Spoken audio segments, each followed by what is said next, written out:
नमस्कार विद्यार्थी मित्रों, आज आपणे धोरण 6 सामाजिक विज्ञान विषय में पाठ ए चालो इतिहास जाणीए लेक्चर 3 नो अभ्यास करीशुं।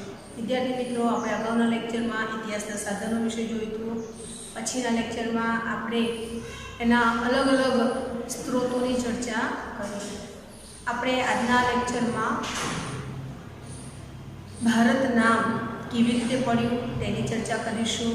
त्यारबाद आ जे सालवारी छे ते केवी रीते लखाय छे एनी चर्चा करीशुं अने पछी आपणे स्वाध्यायनी चर्चा करीशुं।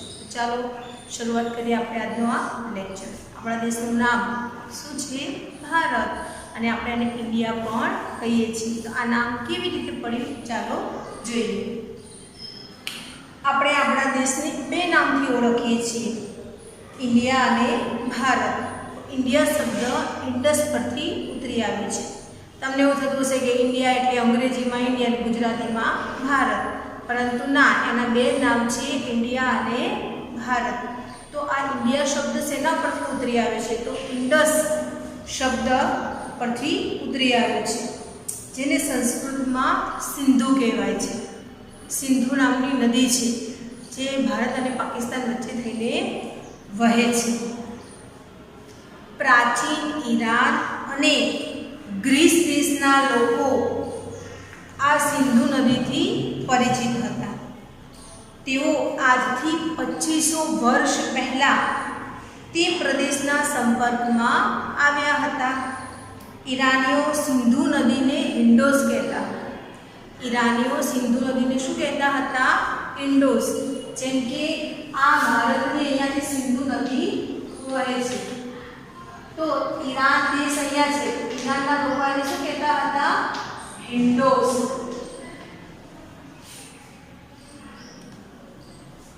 ज्यारे ग्रीसना लोको, ग्रीस देशना लोको एने इंडस कहेता हता। ईरानीओ सिंधु नदीने हिंडोस अने ग्रीसना लोको इंडस तरीके सिंधु नदीने ओळखता हता। तेओ आ नदीना पूर्व किनारे, तो आ नदी छे आ एनो पूर्व किनारो थयो। पूर्व किनाराने इंडिया तरीके ओळखता हता, एटले इंडिया शब्द आव्यो। भारत एवुं नाम आपणे आपणो सौथी प्राचीन वेद एटले के ऋग्वेद, आपणो धर्म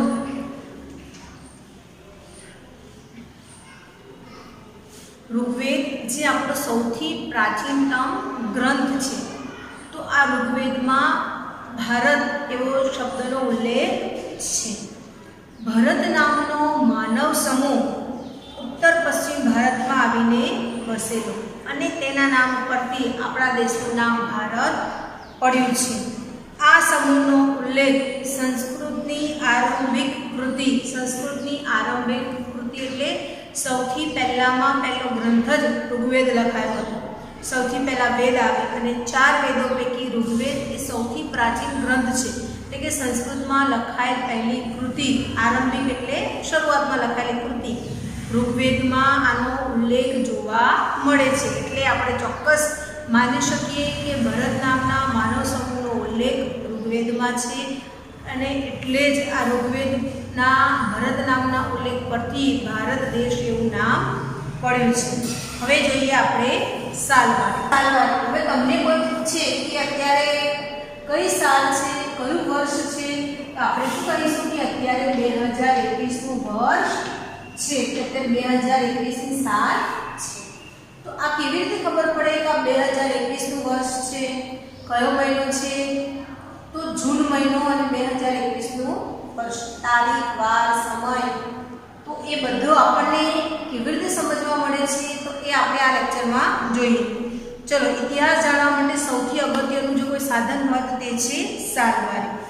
ઘટનાઓ સમય અને સ્થાનની સાથે જ લખી શકાય, તો જ આપણને ખબર પડે કે કયા સમયે અને કઈ જગ્યાએ। તો આપણને સાલવારીને કારણે એક ક્રમમાં ઇતિહાસ મળે છે। જેમ આપણને ખ્યાલ આવે કે ઋગ્વેદ સૌથી આરંભિક ગ્રંથ છે, તો એના વર્ષ પ્રમાણે આપણે કહી શકીએ। આપણે સમયને તારીખ, માસ અને વર્ષ સાથે સાંકળીને સમજીએ છીએ. જેમ કે 20 જુલાઈ 2018, અહીંયા આપણને પુસ્તકમાં 2018 વિશેની સમજણ આપેલી છે.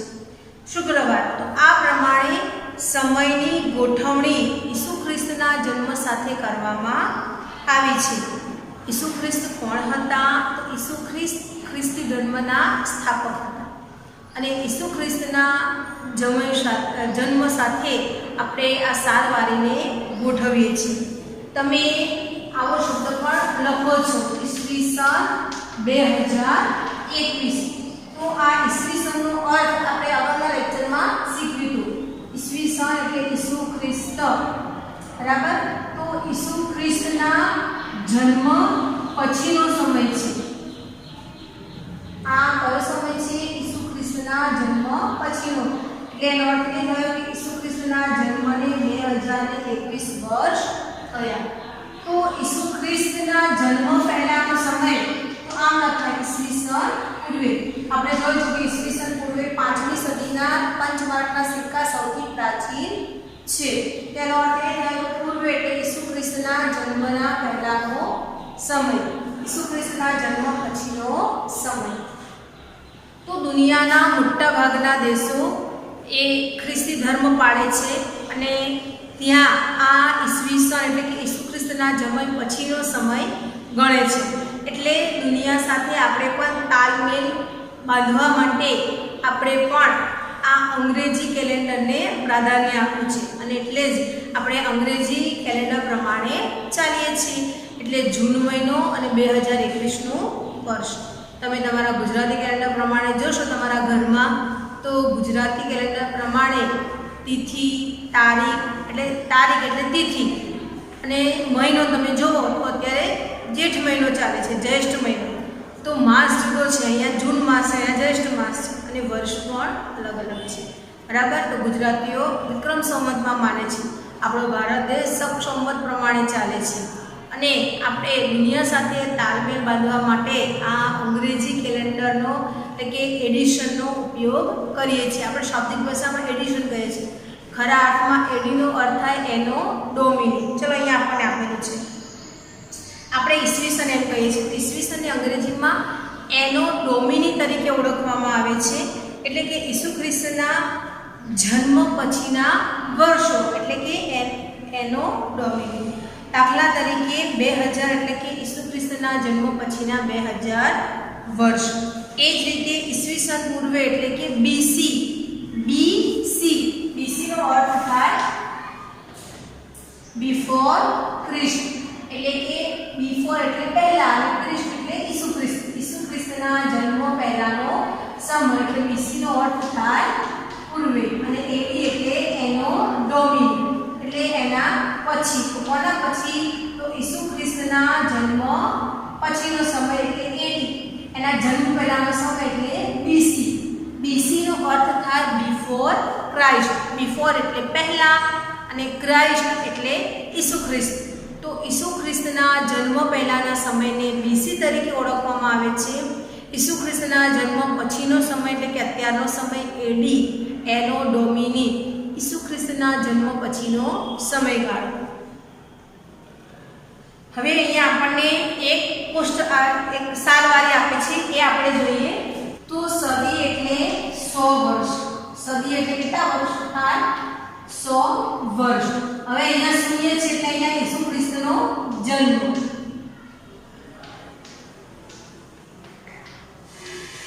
તો આ એના પછીનો સમય છે, આ એના પહેલાનો સમય છે, બરાબર? તો આપણે કેવી રીતે લખીશું?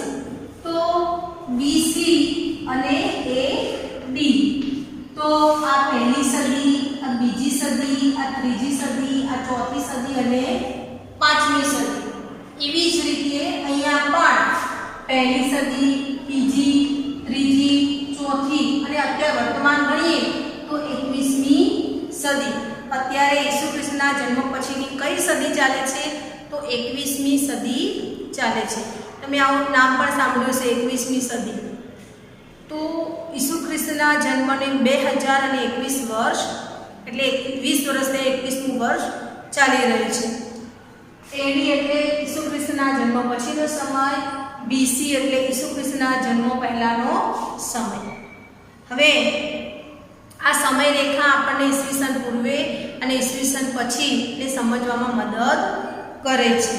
હવે અહીંયા સાલવારીમાં ઘણી વખત એડીની જગ્યાએ સીઈ એટલે કે કોમન ઇરા, સાધારણ યુગ તરીકે પણ ઓળખવામાં આવે છે.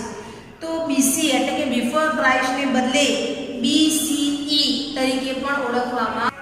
સીઈ એટલે કોમન ઇરા, બીસીઈ એટલે બિફોર કોમન ઇરા, સામાન્ય સાધારણ યુગ પૂર્વે. ખ્રિસ્તી ધર્મ વિશ્વના મોટા ભાગના રાષ્ટ્રો સાથે સંકળાયેલો હોવાથી અનેક રાષ્ટ્રોની જેમ આપણે પણ ભારતમાં આ જ સાલવારીનો પ્રયોગ કરીએ છીએ. ઘણી વખત બીપી એટલે કે બિફોર પ્રેઝન્ટ, પ્રેઝન્ટ એટલે વર્તમાન, બિફોર એટલે વર્તમાન પહેલા, એને કહેવાય બીપી શબ્દનો પણ આપણે ઉપયોગ કરીએ છીએ. અહીંયા આપણને એનો ડોમિની શબ્દ આપેલો છે, જે ગ્રીક શબ્દ છે, જેનો અર્થ ઇન યર ઓફ ગોડ એટલે કે ભગવાનના સમયનું વર્ષ એવો થાય છે.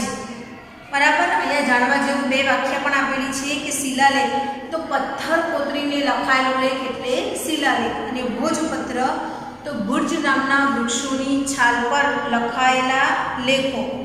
તો એની આ પાતળી આંતર છાલ ઉપર પ્રાચીન સમયમાં ગ્રંથો લખાતા હતા. તો વિદ્યાર્થી મિત્રો, ખ્યાલ આવ્યો? અહીંયા આપણે આ લેક્ચરમાં ભારત, ઇન્ડિયા આ બે નામ કેવી રીતે પડ્યા, તો હિન્ડોસ અને ઇન્ડસ તરીકે ઓળખાતી સિંધુ નદી એના પૂર્વ કિનારે વસતા લોકોને ઈરાન અને ગ્રીકના લોકો ઇન્ડિયા તરીકે ઓળખવા લાગ્યા. અને ઋગ્વેદમાં ભરત નામના શબ્દનો ઉલ્લેખ છે. ચોક્કસ આપણે કહી શકીએ કે તેના ઉપરથી ભારત એવું નામ આપણા દેશનું પડ્યું. ત્યારબાદ આપણે જોયું સાલવારી. સાલવારીને કારણે જ આપણને એક સળંગ ઇતિહાસ મળે છે. બરાબર છે. BC before Christ, BCE before common era, BC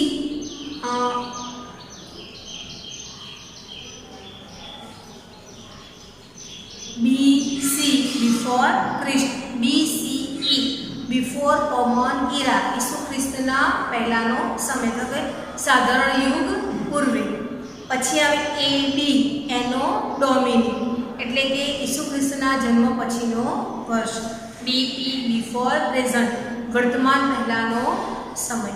તો આવા શબ્દોનો અર્થ આપણે સમજ્યા. હવે આપણે સ્વાધ્યાયની ચર્ચા કરીશું. અહીંયા આપણો આ પાઠ પૂર્ણ થઈ ગયો છે. હું સ્વાધ્યાયની ચર્ચા કરું છું, તમારે એના આધારે સ્વાધ્યાય સામાજિક વિજ્ઞાન નોટમાં લખવાનું છે. સૌથી પહેલાં આપણને વિકલ્પો આપેલા છે. હવે 4 વિકલ્પો પૈકી કયો વિકલ્પ સાચો છે તે આપણે શોધવાનું છે. પહેલો પ્રશ્ન છે કે પ્રાચીન સમયમાં માનવી શેના ઉપર લખાણ લખતો હતો? તો પ્રાચીન સમયમાં કાગળ હતા? ના. કાપડ હતા? ના. ચામડાનો ઉપયોગ કરતો નહોતો. તો એ સમયે ભુર્જ વૃક્ષની આંતરછાલનો લખાણ માટે ઉપયોગ કરતો. તો જવાબ આવશે ભુર્જ વૃક્ષની આંતરછાલ. નીચે પૈકી કયો પ્રાચીન ઇતિહાસ જાણવા માટેનો સ્ત્રોત નથી? તો વાહનો આપણને મળ્યા નથી કે એના દ્વારા આપણે ઇતિહાસ જાણી શકીએ. હા, આદિમાનવથી આધુનિક માનવની સફરમાં પૈડાની શોધ થઈ પછી આપણે ઇતિહાસ જાણીએ છીએ. બરાબર. પરંતુ અહીંયા આપણને વાહનો એ ઇતિહાસ જાણવા મદદ કરતા નથી. ત્રીજો પ્રશ્ન છે કે નીચેનામાંથી કયા લખાણો લાંબા સમય સુધી ટકી રહે છે? તો કોતરણી કરીને લખેલું લખાણ લાંબા સમય સુધી ટકી રહે છે, એટલે જવાબ આવશે અભિલેખો. હવે જોઈએ પ્રશ્ન 2.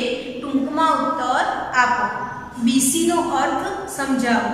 તો બીસી એટલે બિફોર ક્રિસ્ટ, ઈસુ ખ્રિસ્તના જન્મ પહેલાનો સમય, જે બિફોર ક્રિસ્ટ તરીકે ઓળખાય છે. પહેલા તરીકે 2000 વર્ષ. તો ઈસુ ખ્રિસ્તના જન્મ પહેલાના 2000 વર્ષ. તો બિફોર બીસી 2000, તો ઈસુ ખ્રિસ્તના જન્મ પહેલાના 2000 વર્ષ. પછી જે એડીનો અર્થ સમજાવો. તો એડીનું ફૂલ ફોર્મ થાય એનો ડોમિની, ઈસુ ખ્રિસ્તના જન્મ પછીનો સમય. વર્તમાનની જો વાત કરીએ તો ઈસુ ખ્રિસ્તના જન્મને 2021 વર્ષ થયા છે. ત્રીજું છે કે ભારતના સૌથી જૂના સિક્કા કયા છે?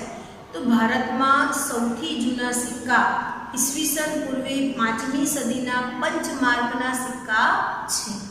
ચોથો પ્રશ્ન જોઈએ કે ઇતિહાસ જાણવાના સ્ત્રોત કયા કયા છે? તો આપણે લેક્ચરની શરૂઆતમાં જ કહ્યું, શિલાલેખો, અભિલેખો, તામ્રપત્રો, તાડપત્રો, ભોજપત્રો, સિક્કા, પથ્થરો, ઓજારો, આભૂષણો, સ્થાપત્યો, પ્રવાસ ડાયરીઓ, ગ્રંથો, માનવી અને પ્રાણીઓના હાડકાં, સિક્કા, આ બધા જ સ્ત્રોતોને આધારે ઇતિહાસ જાણી શકાય છે.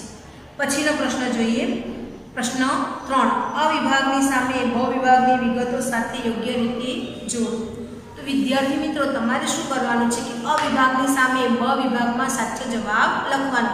આપણે જોડવાનું નથી. અની સામે બ સાચો જવાબ.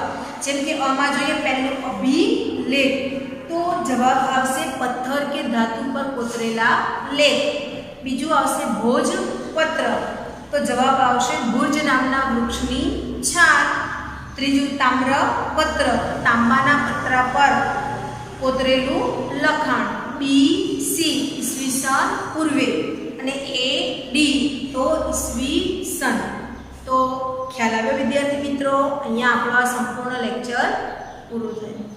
હવે તમારે લેસનમાં નોંધ અને સ્વાધ્યાય બંને લખવાનું રહેશે. જો તમને કોઈ પણ ટોપિકમાં ખ્યાલ ન આવ્યો હોય તો તમે કહી શકો છો. આપણે ફરી અગાઉના લેક્ચરમાં તેની ચર્ચા કરીશું. અસ્તુ.